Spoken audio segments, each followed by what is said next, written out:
E aí, pessoal, vamos começar mais um episódio do podcast Os Sócios. Não sei se a gente começou aqui com palavrão da Malu, né? Antes de transmitir. Só não? vocês, né, já irem entrando assim. Tem um socialista, bolsominion, tem muitas mas palavras você falou assim. bastante do público evangélico e eu não sei, eu vivo numa bolha do catolicismo crescendo assim de forma muito significativa.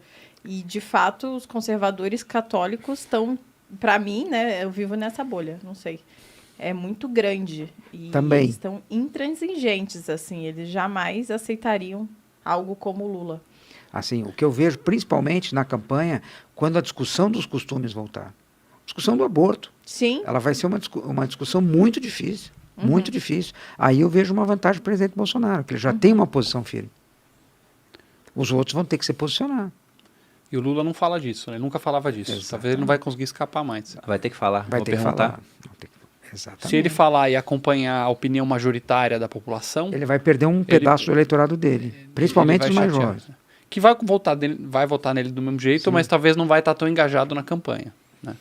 A eleição ela acontece muito por rejeição a outra parte, né? Do que por afinidade, por um. E popularidade, porque assim, não existe racionalidade na política. Assim, é uma loucura. Se você pensar, por exemplo, olhando friamente um Dória e um Lula, vamos comparar friamente, sem as paixões e se eu simpatizo mais com um ou no outro. Aqui você tem um cara que, ficha limpa, que governou um estado de forma razoável, pelo menos minimamente razoável. Eu conheço a máquina pública de São Paulo, dá para dizer que ela é uma máquina ok. E o cara está com 2% de intenções. E do outro lado você tem um cara que foi para cadeia, por comandar um esquema de corrupção, de comprar o Congresso com mala de dinheiro, financiou ditaduras e está com 40%. É popularidade, é emoção, é víscera. Política não é a razão. Em termos de preparo, mesmo, olhando assim novamente, por que um juiz que está há décadas sentado numa cadeira fazendo seu trabalho técnico de juiz, como que esse cara poderia estar qualificado para o cargo? Esquece Moro, esquece pessoas. Só qualificação. E isso vale o mesmo para Bolsonaro também, que estava no Congresso, não tem experiência executiva. O Dilma também. Na minha opinião, se você olhasse friamente, eu sou empresário, né? Então quando você vai escolher uma cadeira, um cargo, você olha a experiência prévia. Dessa pessoa, né? Para ser presidente da República, o cara tem que ter experiência. Sim. Mas como é que vai ter experiência de presidente? Não, existe um negócio chamado governador de estado. É quase um presidente. O governador tem desafios muito parecidos com o presidente da República. Sim. Então, se o cara é um governador de estado, não estou falando esquerda, direita, qual estado? Governou o estado X, que é um estado importante do Brasil. Que seja um estado grande. Foi um governador de sucesso, foi reeleito, soube lidar com o legislativo, lá com a Assembleia, os deputados. Ele lidou com a imprensa, lidou com o Ministério Público, com executar orçamento, não teve nenhum escândalo. Esse cara estaria qualificado pela mínima lógica de qualquer povo minimamente racional. Ok, foi um bom governador, aí vamos considerar esse cara para presidente.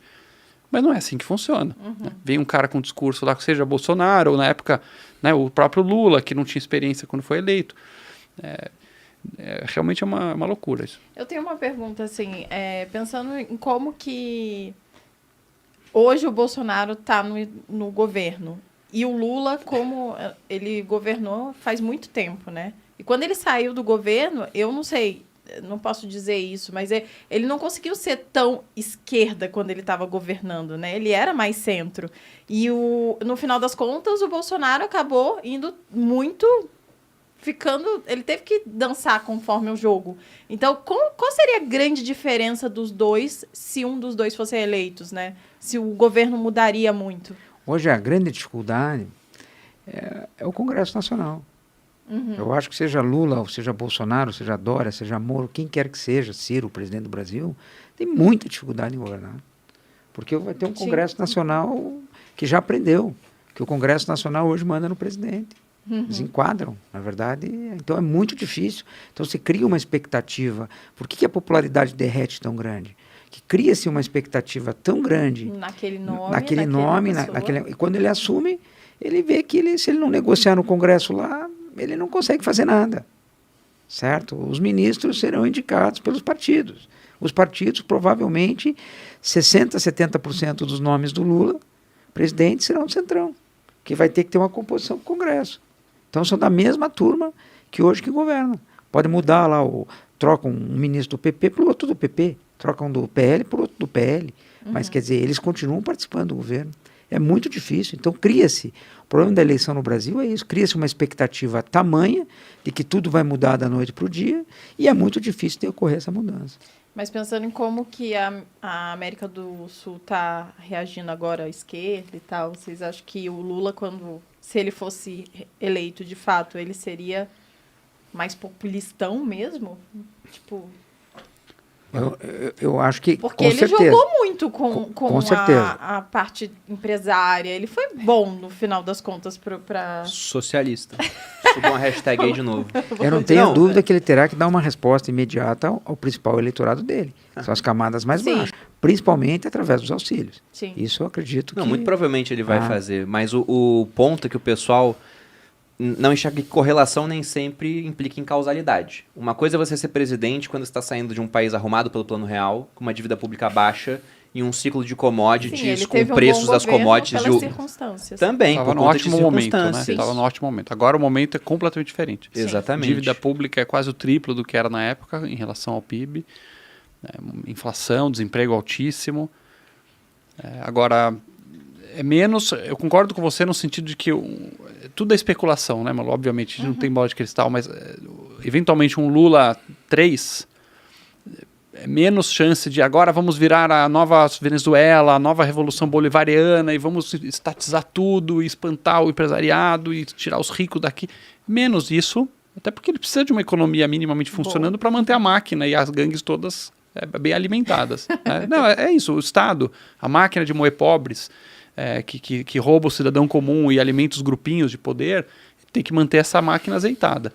Então, talvez o que mudaria é que você tem hoje um governo que tentou puxar para o lado de desinchar a máquina, conseguiu muito pouco, mas tinha essa intenção. Talvez vai ter menos essa intenção, vai ter mais a intenção de manter as coisas como estão, azeitar a turma dos sindicatos, botar de volta para o coração do poder, azeitar a turma dos jornalistas, os diversos grupinhos que controlam o poder no Brasil, mas vai ter que pagar essa conta. Então vai ter que cuidar minimamente da economia para as coisas rodarem. Então é mais assim, como é que a gente mantém os grupos que controlam o poder no Brasil aqui com a gente e a gente não vamos mais cometer os erros que nós cometemos antes que fizeram a gente perder o poder. Então vamos dobrar a aposta. Então vamos ter que ir atrás das redes sociais. Não pode roubar tanto assim na cara dura, talvez, né? Não, e controlar redes sociais, por exemplo, vocês, os influenciadores, esse pessoal estava meio que fora da órbita do mapeamento de poder do governo. Então o jornalista está aqui cooptado, o sindicalista está aqui cooptado, as ONGs estão cooptadas. Agora a gente vai ter que cuidar das partes que ficaram, dos fios soltos, para não voltar a perder o poder. Então eu tenho mais receio dessa perpetuação eterna no poder do que necessariamente ele vir de 1º de janeiro e transformar o Brasil na Venezuela 2. Sim. É muito difícil acontecer aqui o que aconteceu lá, porque a Venezuela era muito dependente de uma coisa só, né? Que era o petróleo, e a gente tem uma economia muito mais diversificada.